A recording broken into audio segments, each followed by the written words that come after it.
This episode of the Practice of Therapy podcast is brought to you by Green Oak Accounting and TherapyNotes, greenoakaccounting.com and therapynotes.com.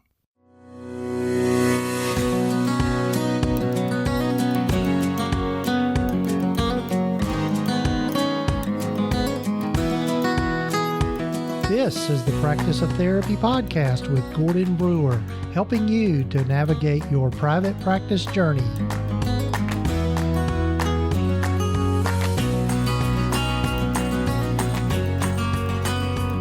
This is session number 154 of the Practice of Therapy podcast. Hello, folks. I'm Gordon Brewer. Glad you've joined me for the podcast. Hope you're having a good week so far, or weekend, whenever you might be listening to this. I have to apologize a little bit. I've got a bit of congestion going on. I think it's allergies and that sort of thing just in the fall of the year. Guys seem to have trouble with that. But, during these times, if you have a sneeze or a cough or a cold, we're a bit leery and we get maybe a little bit anxious about that. But I'm pretty sure I'm COVID free at this point. At least we hope so, not having any other symptoms. So anyway, hope you're having a good week, and I'm glad you're with me for this particular episode.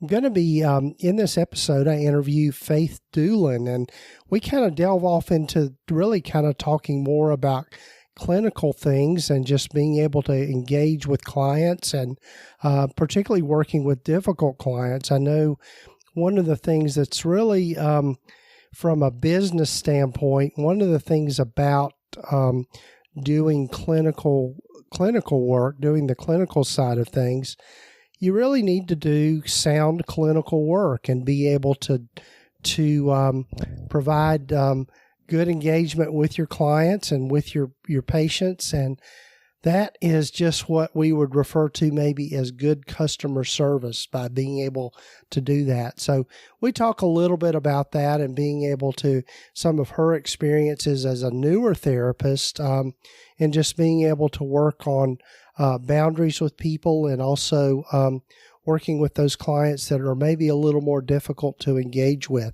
So looking forward to you hearing from Faith Dulin about all of that.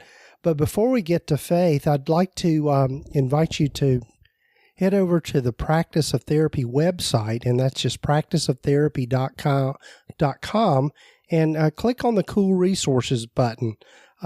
Constantly adding to those resources, and would love for you to be able to know what's there. During the month of November, I've doing a bit of a promotion with my friend Julie Harris, who was on a few episodes back. Julie and I put together a course called Money Matters in Private Practice, and it really is there to teach folks the whole financial side of their practice, or just really understanding the business and financial end of running a private practice.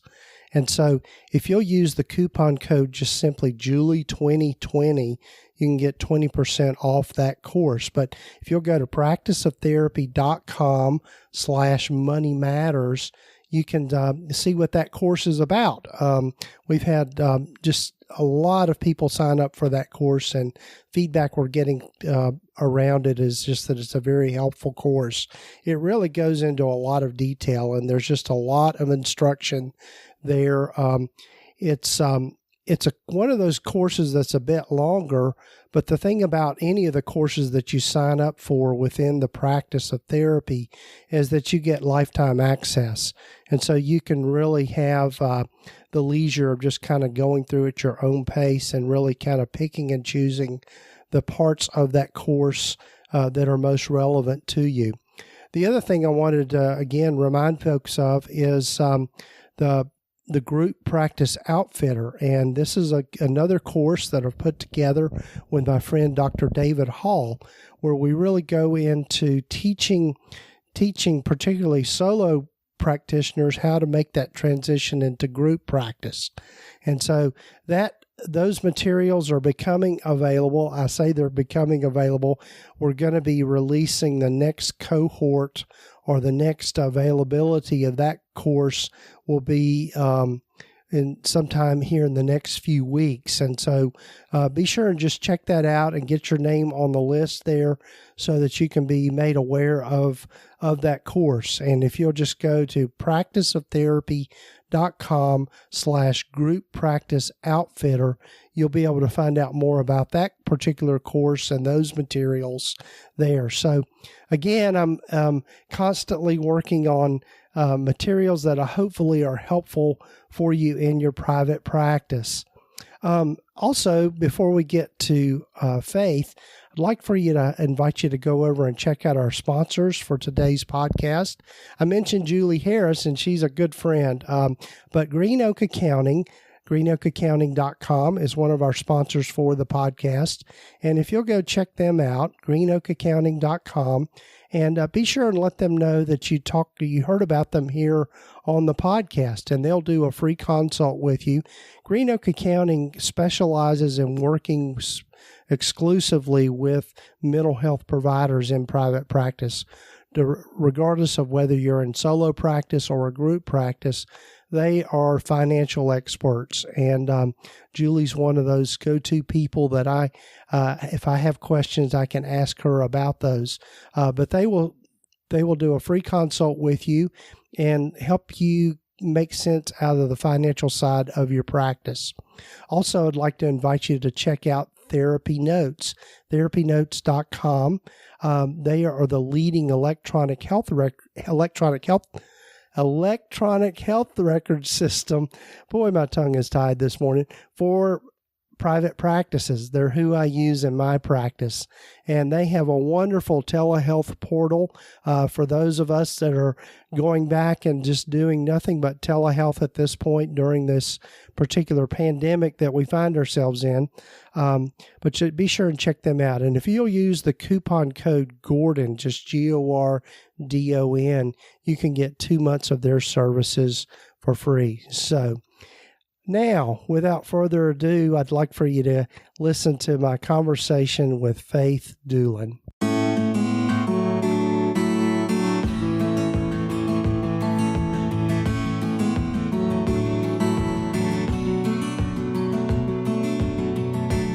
Well, hello, everyone, and welcome again to the Practice of Therapy podcast. And I'm so happy for you to get to know today Faith Dulin. And Faith, welcome to the podcast.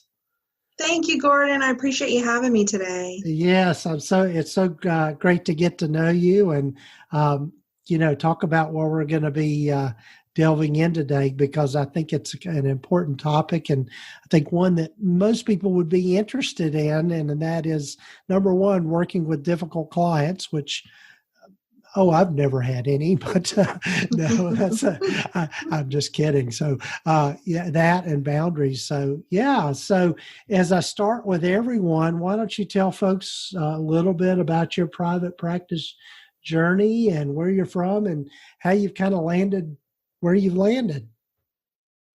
All right. Well, it's kind of a long story, so I will try to give you the highlight reel version without taking up too much time. I grew up a military kid, so moved around everywhere, not really from anywhere specific. I took my first course in psychology at the beginning of college and loved it so much, which is a common story that I've since learned. But I changed my major and I was like, this is what I want to do. And so I worked full-time in corporate America while taking classes at night. So my college career took 15 years. Wow. But I finally graduated and am truly living my dream now. Doing this work, being a therapist, and my private practice is in Charlotte, North Carolina, where I live. And so I'm really happy that I finally made my goal. Yes.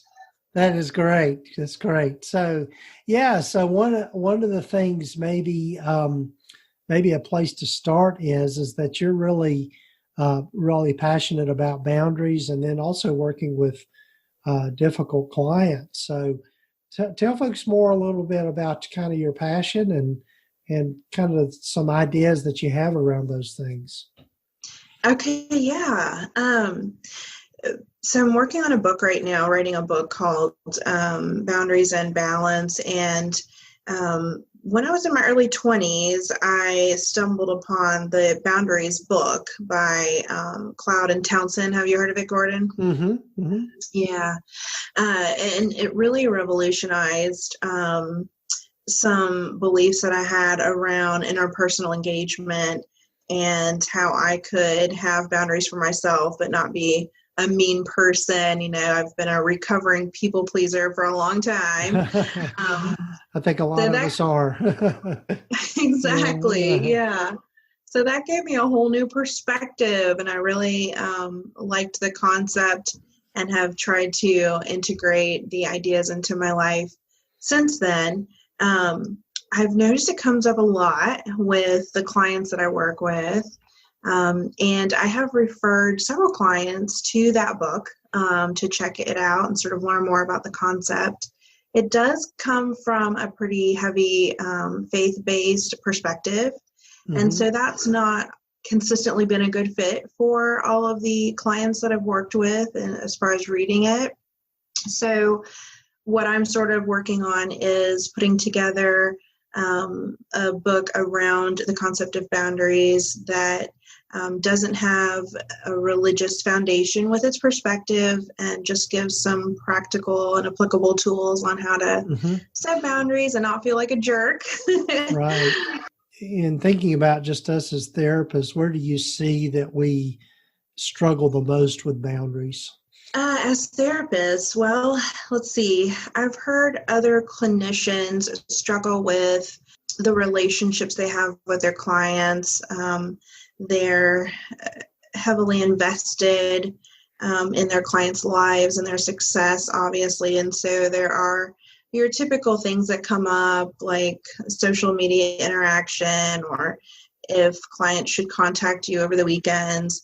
There are some deeper issues like handling money, things that come up.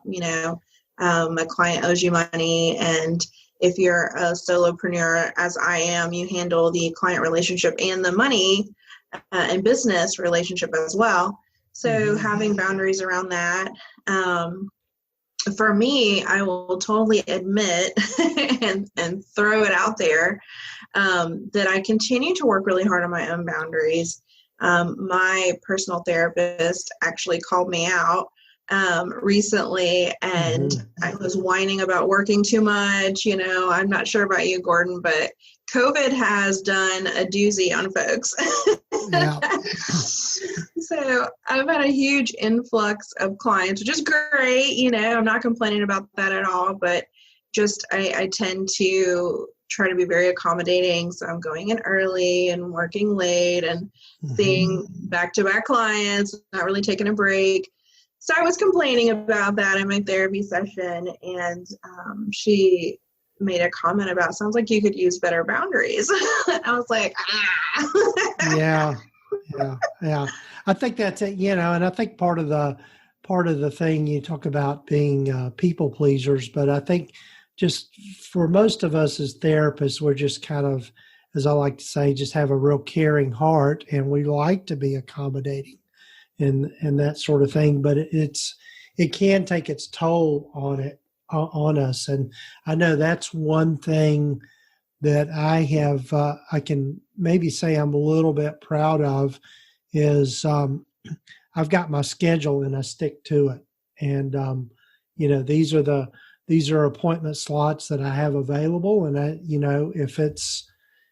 if I have a request for seeing somebody outside of those, I just very politely and kindly say, no, I can't do that because of my own family obligations and that sort of thing. And we can look at finding you another slot or something like that. So, and of course, emergencies are going to come up, and you've got to be flexible around those things. But I think when it comes to scheduling clients, you create that boundary for yourself on the front end, and then have those conversations with clients. When you do an intake, and say, these are I know you're like all of us, but these are the slots I have available, and which one would you like?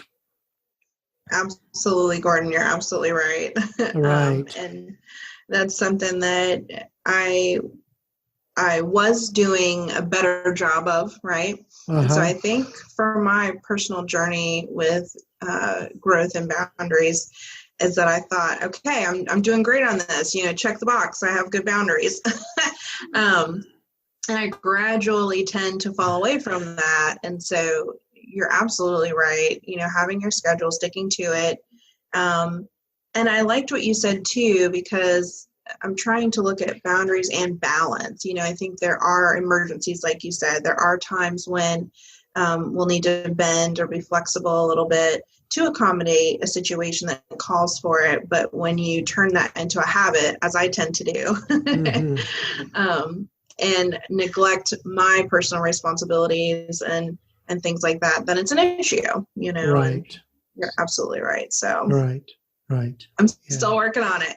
Yeah, which is really just kind of a good segue, just thinking about working with difficult clients, because we had a situation this past week here in my office where I had a client that had called and wanted to schedule with me, and was really kind of gave my admin person a hard time because of my schedule, and that that sort of thing. So yeah, just thinking about working with difficult clients, and so no surprise this particular client was coming for anger management kinds of issues. So but yeah, just thinking about that, what I know you've got a lot of thought and things to say about working with difficult clients.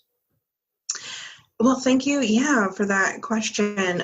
This is an area that I'm still learning and growing in as well. But I think I sort of picked up a message in college and graduate school about therapy, that we are supposed to be always sort of passive and gentle and non-confrontational. And I know that everyone has different styles and approaches that are the best fit for them and their clients. And as far as my development as a clinician, I have found that being direct and being confrontational, addressing and labeling poor behaviors, abusive behaviors, has been effective. It's not always warmly received, but then those are not the people for me to work with. Right. Yeah, and I think it's on, I think one of the things too is being able to therapeutically call people out on things is something that's an important thing. Yeah, and I think too, and I tell clients this all the time as well, is that you've got to find a therapist that's a good fit for you. And if I'm not that person, I'm not going to take it personally, but let's have that conversation just around what is a good fit for you, and what sort of therapist do you think you would most benefit from. Absolutely. Good boundaries there. Yeah. So can you maybe give us some examples of some difficult clients that you've worked with that you feel like you've had good success with in terms of setting boundaries and being able to help them through their issues? Yeah. I have really enjoyed particularly working with, I've heard other clinicians describe them as difficult men. And I don't mean to pick on men at all, because there are certainly difficult women. But I tend to get a lot of the guys, I'm not sure if it's military background or my personal style and approach, but I tend to get a lot of men that come in to see me that sort of hate therapy. They think it's a bunch of BS. The couples that come in, their wife or their partner has made them. And they really like it when I tell it to them straight. They may not like to hear what I'm saying, but I think building the rapport up front and building trust can be helpful. I've worked with the county where I live and have been working with police and first responders. And I feel like a lot of times they will come in and sort of test you, to see if you are going to be rattled by what they talk about, their trauma, the things they've seen, their experiences. And so when you can hold a safe space for them and build that rapport and trust, I think it's instrumental. And the rapport that you have is a lot more able to withstand confrontation and challenging. Mm-hmm. Yeah. I think I couldn't agree more. And I think one of the things that can happen, and I talk with people that I supervise about this as well, is that one of the things that can quickly happen in therapy is we can quickly kind of create what I refer to as a false mutual pretense. It's kind of this polite back and forth, and it's kind of like there's the tension that's in the room, and never really address that. It's I think for most of us, we pick up on the fact that somebody's being, as we like to call it, resistant. In other words, they're being kind of standoffish about giving information, or you're having to pull it out of them. And I think a big part of it is they're really, like you said, just testing you out, just trying to see where the waters are. And I couldn't agree with you more, is I think being able to label that dynamic from the get-go. And one of the things that I do nearly always with clients is, when I do an intake, is one of the first questions I ask them is, what sort of experience have you had in doing therapy? What is this, and I also say, just kind of as a standard line is I realize that coming and talking to a perfect stranger about personal stuff isn't on anyone's top 10 list of things to do. So I admire you for being here. And and so just being able to kind of label that on the front end, as I call it, let's talk about the elephant in the room. I think goes a long way in just being able to help people let their guard down and that sort of thing. And, I probably learned some of that back when I was working with more teens who can be really resistant. And although I'm not great at working with teens, but I have done it, and just tell them how crazy it would be for them just to come in and just spill their guts to a total stranger. It just wouldn't make much sense at all. So, yeah. Absolutely. Yeah. I do the same thing. That's my first question, is sort of, what past experiences do you have with therapy? And I love how you describe normalizing, kind of how bizarre it can feel in general social terms to say, hi, my name is, here's my deepest, darkest thoughts and fears. Right. Yeah. And so I think that just goes a long way with helping kind of build that rapport from the very beginning. And, I think the other thing too, and tell me maybe a little bit about this, because we were talking about boundaries, but I think a bit of self-disclosure is helpful as well. And I'd be curious to know your thoughts about that. I do think so. I think that can be a very touchy topic that intersects with boundaries. I think there are strong feelings from clinicians in certain fields, with good reason, about self-disclosure.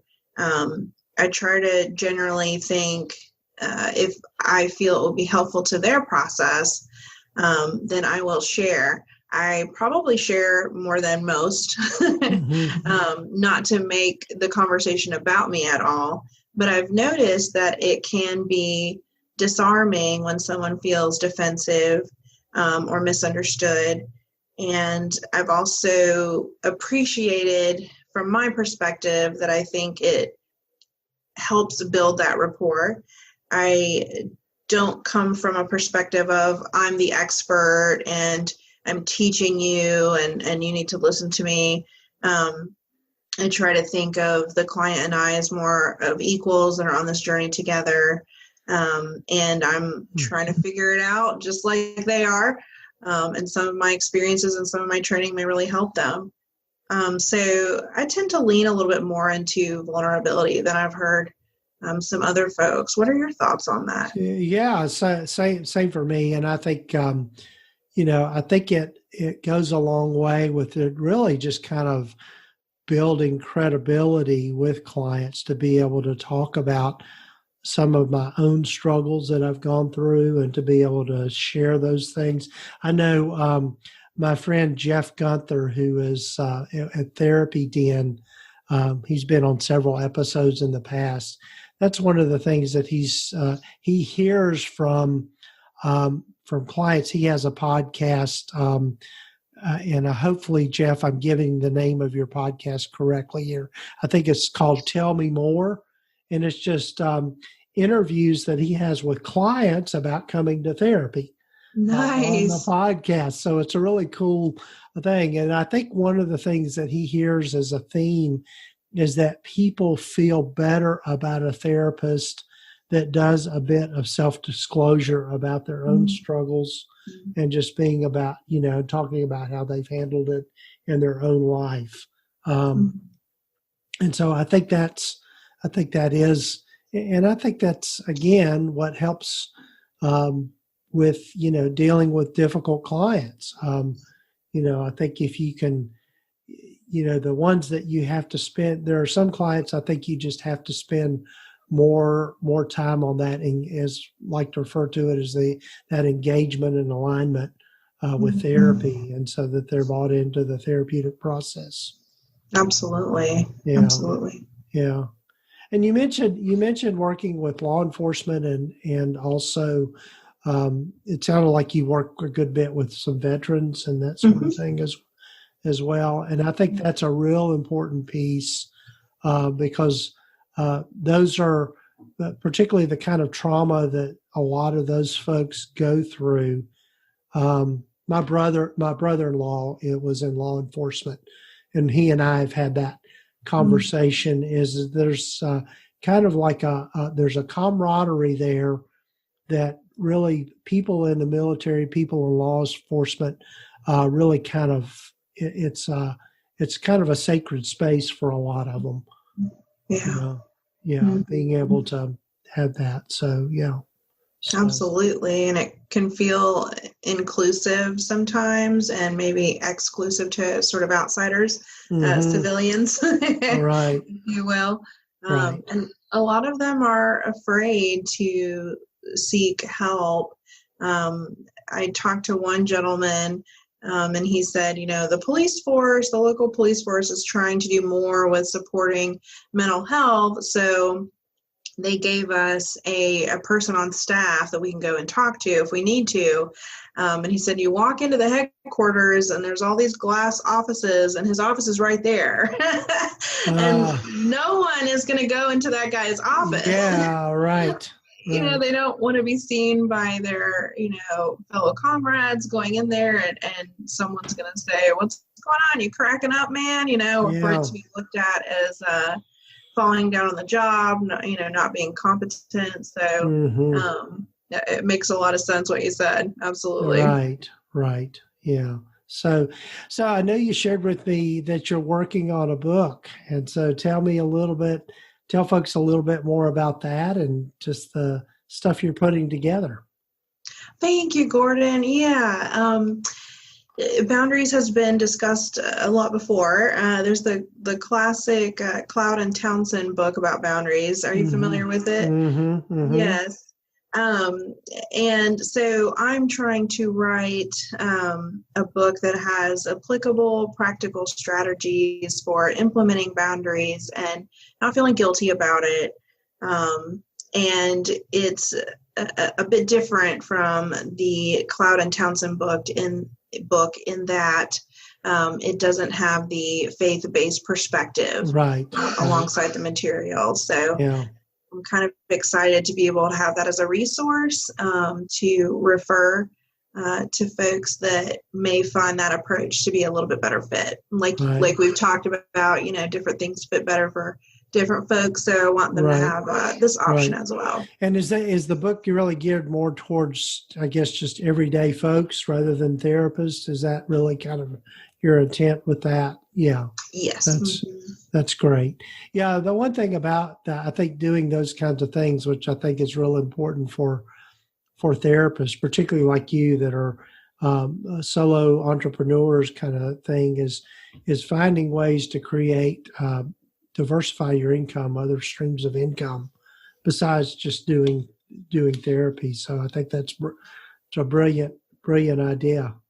Thank you, Gordon. Have you written a book yourself, or? Well, just really the private practice startup guide is one, and I've got a few others in the pike that I've just got to finish up. Like I've got one on the money matters, a book about the financial side of private practice and those kinds of things. So those are things that I'm. It's just a matter of making the time to finish those things up and bring them to completion. So, I'm the world's worst at having a lot of unstarted projects that just aren't finished yet. So, I was just going to say, I really admire you though, because you created this space. It sounds like you're still in the office working with clients and you've created this really cool space. Right. So yeah. Well, thanks. Yeah. So, well, Faith, I want to be respectful of your time. Tell folks a little more about how they can get in touch with you if they have questions or learn more about you and your practice. Sure. So they can always visit my website at harmonypsychotherapy.com. I also have a Facebook page where I share resources and whatnot. Faith Dulin, Harmony Psychotherapy. And then I'm also on Instagram as Marriage Therapist. So. Okay. Awesome. That's a great Instagram handle. You're lucky to get that. It's so funny because a colleague of mine had recommended that I also have a presence on Instagram, and I was very resistant to it. I'm like, I'm old. I don't want to learn another social media platform. So I admire you, Gordon, because your Instagram looks perfect. I wish I could take credit for that, but actually, here's the secret. My virtual assistant, Rachel, does all of that for me. So you're smart, you have good people in place. right. Yeah, the value of outsourcing. So, yeah. So I was trying to figure it out, and I said, well, let me, think of like a name or a handle or whatever. I don't even know what it's called. And so I typed that in. It was strangely available. And I was like, well, I kind of had second thoughts about it. Like, who am I to say this is what I am? I mean, I am, but like, right. I just was like, let's try it. And then I went to a networking meeting and told some colleagues, and they were like, oh, well, you just chose that name, huh? And I was like, I don't know. Yeah, right. That's awesome. Well, Faith, thanks again for being on the podcast. And we'll have links in the show notes and show summary so folks can get in touch with her, with you, and that sort of thing. So thanks again for being here. Thank you so much for having me, Gordon. Thank you. You're welcome.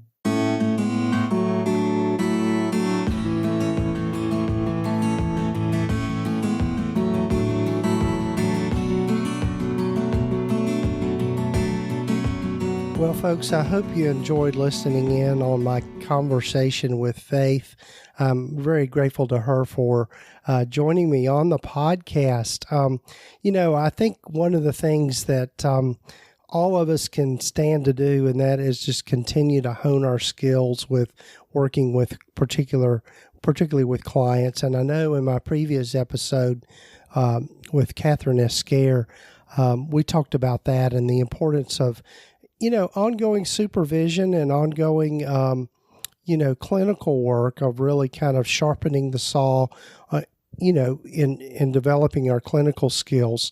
I know for me, I'm a lifelong learner, and I love learning new stuff and learning new ways to kind of, maybe a way to put it is slice the pie and figure out other ways of engaging with clients and working with people that are maybe a little more difficult to work with. And we all have those particular clients at some point or other. I know in my own supervision with other therapists, that's one of the things that a theme that comes up a lot is that they'll have clients where there are issues that come up that they've never worked with before. But I think a way of approaching that is just to jump in there and feel maybe confident about the knowledge you do have. It might be that you've not exactly come across this particular problem or particular issue with a client before, but being able to rely on your own knowledge and your own skill set of being able to navigate that. And the one thing that I'll say, and this get off on a bit of a tangent here. I remember back when I was working on my own licensure supervision, and I remember my supervisor at the time, Dr. Brent Morrow, who's a dear friend, and I were talking about just not feeling confident about clinical skill and that sort of thing. And he said, really, the number one way that we can be effective with therapists is just being genuine with people and being able to gauge with them on a human level. And I think that is so true. And I think if we do nothing but that, we are helping people because we're able to have conversations with people that they wouldn't have necessarily with friends or just with people, well-meaning people trying to give advice. The way that we approach therapy of just being able to genuinely listen and deeply listen to people is therapeutic in and of itself. So I'm a big proponent of the person of the therapist and the importance of that. So just be yourself with people and just be genuine and, tap into your own natural empathy towards people. So anyway, didn't mean to get off on that soapbox, but anyway, I was just thinking about that just after finishing that conversation with Faith. So be sure and check out the sponsors of our podcast today, Green Oak Accounting, if you'll go to greenoakaccounting.com. And Julie and her team over there can help you with all things financial. They are the financial experts for those of us in private practice. And they're wonderful people to get to know, and they'll do a free consultation with you to see what your needs are and give you some direction. And also be sure and check out TherapyNotes, therapynotes.com. They are the leading electronic health record system for mental health providers. They're who I use in my practice. They've got a patient portal that is second to none, and they will make your documentation easy and quick for you and just really take all the headache out of filing insurance claims and all those sorts of things. And also they now have a telehealth function built into their patient portal, so you can do it all in one platform. Log in and set up the appointment with your client, and they can log in as well. And it's a HIPAA secure telehealth portal. So be sure and check them out today, therapynotes.com. And if you'll use the coupon code or promo code Gordon, just GORDON, you can get 2 months of their services for free. So be sure and check them out.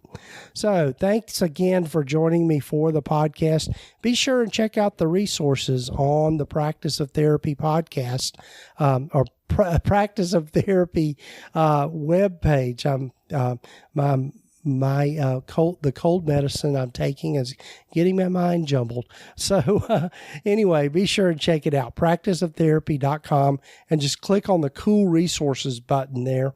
And you can check out all the things that we're constantly adding to on the website. So take care, folks. I hope you have a good rest of your weekend, whenever you might be listening to this. And stay safe and healthy out there. Take care.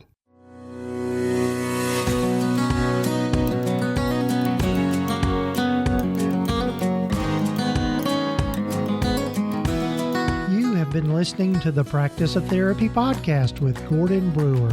Please visit us at practiceoftherapy.com for more information, resources, and tools to help you in starting, building, and growing your private practice. And if you haven't done so already, please sign up to receive the free private practice startup guide at practiceoftherapy.com. The information in this podcast is intended to be accurate and authoritative concerning the subject matter covered. It is given with the understanding that neither the hosts, guests, or producers are rendering legal, accounting, or clinical advice. If you need a professional, you should find the right person for that.